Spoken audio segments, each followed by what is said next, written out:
games play here.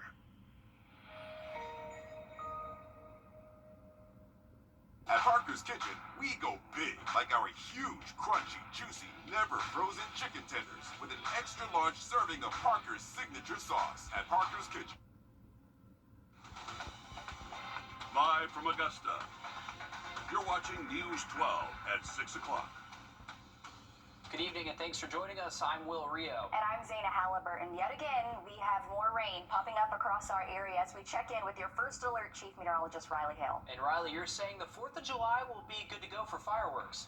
Looking much better by the July 4th, Will. We're looking at completely dry conditions Friday and possibly even all day long on Saturday too. But the next couple... Thanks, Riley. Months after Hurricane Helene wrecked Pendleton King Park, the beloved area is now back open to the public. In a big reopening ceremony, the city cut the ribbon on this huge step in the Helene recovery process. Your Wrdw has more. All parks are now back open nearly 9 months after the hurricane, and many people are excited to be back out here again. But officials say the work isn't done quite yet. Waiting for months. I used to come all the time, and I've come several times since the hurricane, and it wasn't open. The city of Augusta says the FEMA removal phase has ended, cleaning up more than 3 million tons of storm-related debris. One of the places impacted, Pendleton King Park. I just had to come. I would come and feed the ducks. I love to go down to the duck pond, and I like to walk in nature. So this was a perfect park for me. But when it's closed, it's been closed a long time. To some, it's a place to go on a walk, play sports, or go on a picnic. But to others, it's a place where they grew up. I've actually been coming to this park since I was about 7 years old, so this park holds a lot of fond memories for me. So I'm glad it's still here and thriving. I know at one time they wanted to close it, and I'm so glad they didn't, because it's a big part of the community. And continuing to bring other generations too. Well, I was in my 20s with my kids coming and family members having birthday parties, just regular cookouts and spend time with each other and just have fun. But there's still some things that need to be fixed. There are some cosmetic things that, we're going to be doing. We still need to get adequate fencing around our dog park, and that's where we'll be working on. But it didn't stop us from at least opening the park. And some potential new plans, like making the park more ADA accessible, developing an education center in the former carriage house, and cleaning up Lake Elizabeth. Also, people continue to enjoy what the park is all about. It's a place where people can come and relax. It's a place where people come for fellowship. I just think it gives folks a little bit of an escape from the day-to-day grind.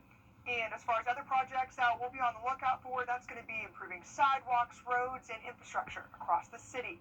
Reporting in Augusta, Wrdw on your side. Thanks, Audrey, for that. Happy to see that park back open. A safety alert for you. The city of Aiken says it's still working to flush out discolored water after the heat led to high water usage. Today, we're told fire hydrants continue to be open so that this brown water can be cycled out. If you're still experiencing discolored water, be sure to report that to the city. We have the link to do so on our website, wrdw.com. In the meantime, the city suggests you run your faucets until the water runs clear, but be warned, we checked and you still will have to pay full price on your water bill. They will not sort any reduction for this water issue, according to the city manager. And now for some good news. 10 months after Hurricane Helene led to a generator fire at McKinney's Tire Service in Aiken, the shop is celebrating its reopening. This is video showing the flames and damage that destroyed the property on York Street. And this isn't what it looks like, or this is what it looks like today, excuse me. The owner's saying this is all thanks to the Aiken Fire Department. They say part of their equipment was able to be saved, helping them speed up their rebuilding process, as well as their staff. Everything just kind of fell into place. A lot of people stepped up and helped us. The guys, my employees, my sons, we did a lot of the work ourselves, painting and everything. We just we had people helping. It just all came together, and we were finally able to open up about a month ago. And the owners also want to thank the community for their support during this entire process and are thankful to be serving Aiken again. And another business is reopening soon, this time in North Augusta. We first told you that Bistro 55 was closing back in April. Now we're told it will reopen under new management. It should be reopened sometime this summer, according to the new partner owner. Independence Day is just around the corner, and the fun starts before Friday. On Thursday, you can celebrate with the Green Jackets at SRP Park. There will be special patriotic-themed jerseys, which will be auctioned off to benefit the Boys and Girls Club of Greater Augusta. There will be a pre-game concert as well as happy hour with $2 beers. Make sure to grab your tickets ASAP. Gates open at 5 with first pitch at 6:30. General admission starts at $12 a person. And also Thursday, Fort Gordon is holding its annual Independence Day celebration at Barton Field.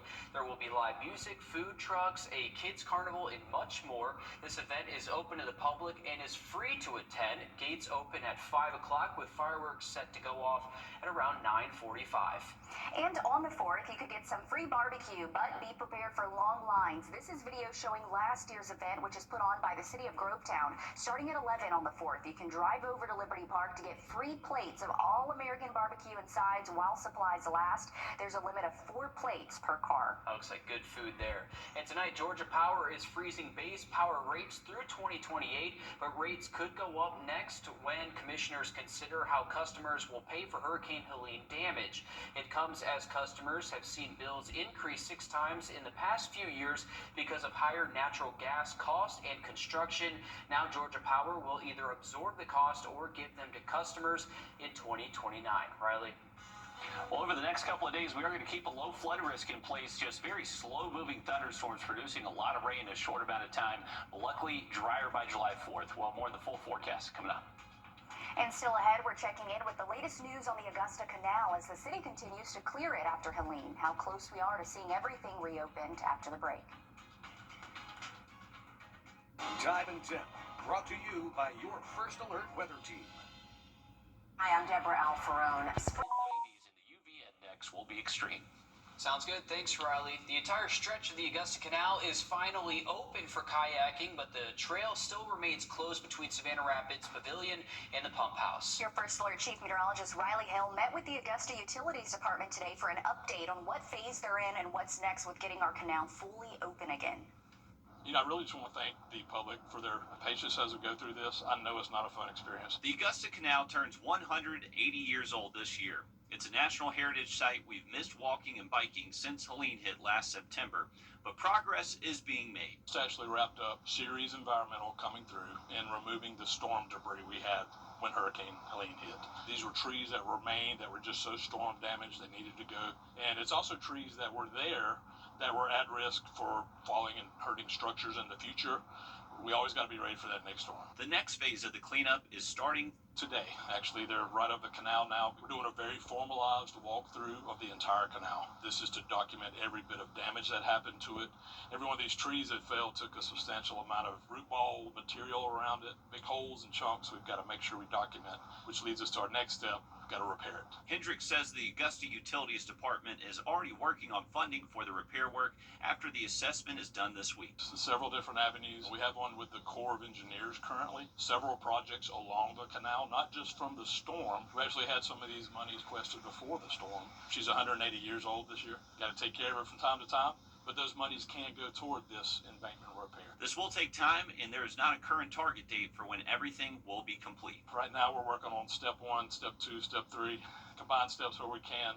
We are still several months out. The towpath from Savannah Rapids to the pump house will remain closed until the repairs are complete. I know there are people in this world that can walk it perfectly safe, but I have to plan for that child that's going to be out there. And we just want to make sure that everybody's safe until we're able to fully open it. Brand new canal when we're done. Once work starts on the embankment of the canal, it will need to be drained. It is safest to do the type of repairs we have to do with it unloaded or drained. There'll still be a substantial amount of water in the canal and deep pockets that have formed over the years. River access at Savannah Rapids Pavilion will also remain closed until further notice. Have some canal damage up there on that end as well. I'm hesitant to open anything up there that the next day I could have a big piece of yellow equipment up there, and that's safety concern. At our raw water pump station, accessible from Eisenhower Park, we still have that river access there. The canal remains completely open for kayaking, and it's a great way to see firsthand the progress being made on the portions of the trail that remain closed. In Augusta, Riley Hale on your side.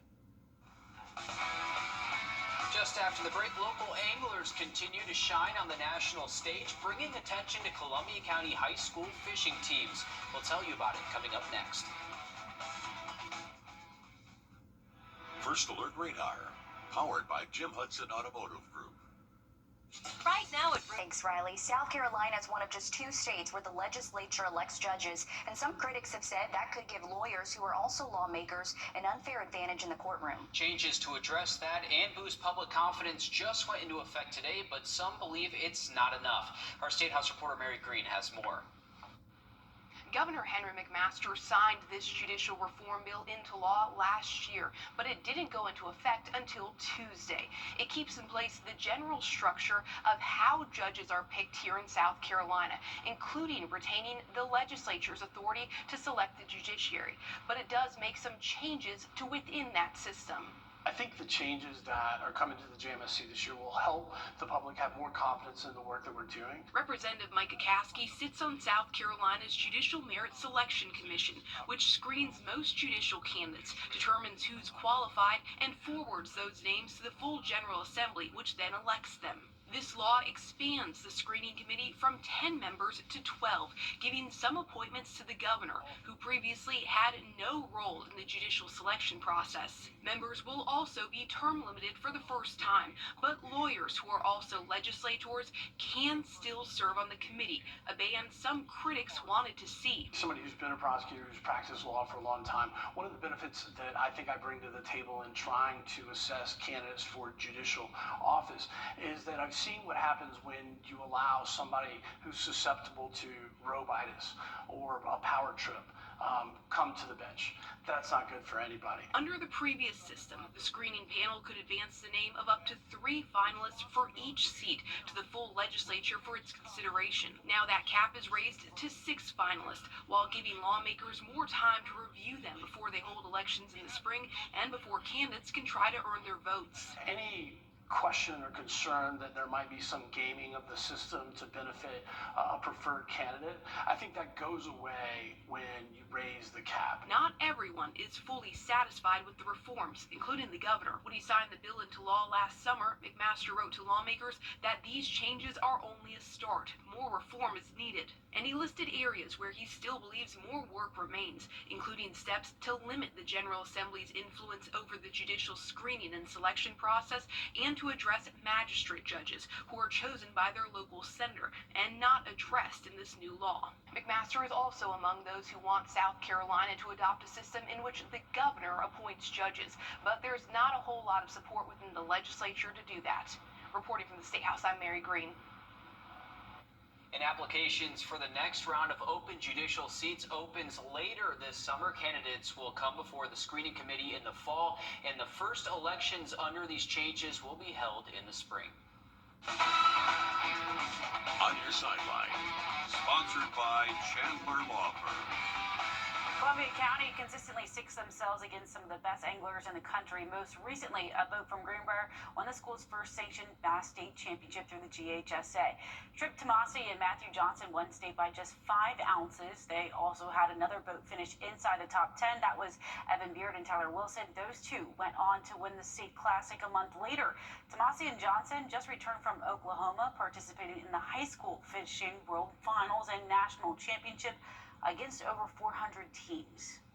You know, we kind of took what we know from all the lakes that we fish in Georgia and used that at Grand Lake in Oklahoma, and it worked out pretty decently for us. I mean, we did okay. You know, we've traveled to other lakes across the country before, and so we kind of knew what the deal was, but no, it was a great experience. Yeah, I think overall it was a great learning experience for us to get out there and fish conditions that we had never fished before. The lake was flooded, I believe, between 9 and 12 foot high. So it took the lake from 40,000 acres all the way up to 50,000. And just being able to fish in weird weather conditions like that allowed us to really learn a lot. Well, next up, the 2 boats will return to Clarksville at the end of the month. Bassmaster High School National Championship will kick off July 31st and run through August 2nd. Awesome stuff. Congratulations to those guys. And looking forward to the Nationals right here on the home pond in Clarksville later this month. Thanks for that, Alyssa. 3-degree guarantee brought to you by Tub Doctor. Our forecast 90, actual high 92. New charity for the month of July is going to be the YMCA's Camp Lakeside, a great organization there. So $50 heading their way. Another quick look at the 7-day coming up.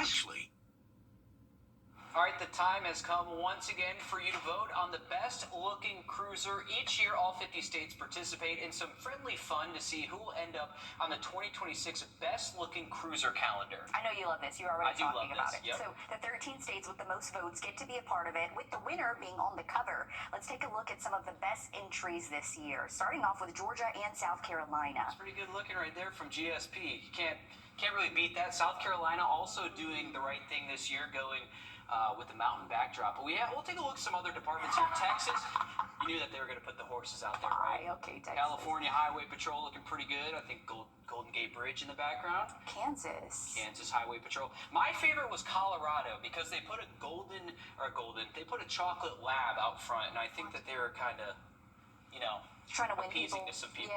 Yeah, that's true. But some good-looking cars out here. Pretty creative. See, there you go. North Dakota putting the I hound like up that. front. That's pretty good looking. I think more people are going to do that. Now, Okay. Now listen, we have some really good ones here, but we have to talk about one that's not on here, and that's Nevada, because they cheated. I don't mean to crucify them, but they cheated because they most obviously photoshopped their vehicle next to a couple of goats or rams or whatever you want to call them under a cool bridge that was from Google. I guarantee it. If you get a chance, go look at it. That's my rant tonight. Don't vote for Nevada. They cheated. That's all I have to say. Hey, they just wanted to get the best. I like that shelf cloud. That's pretty cool one for Montana. Shocker, you like the weather one. Yeah, in the northern lights right there. That pretty good one too. Hey, well, keep an eye to the sky if you are heading out this evening. We have a chance for showers and storms into tonight, and luckily July 4th should be dry. Sounds good, Riley. Stick with us. We have more coming up later tonight. Maybe we'll have more on the cruisers. You never really know. I like America, this is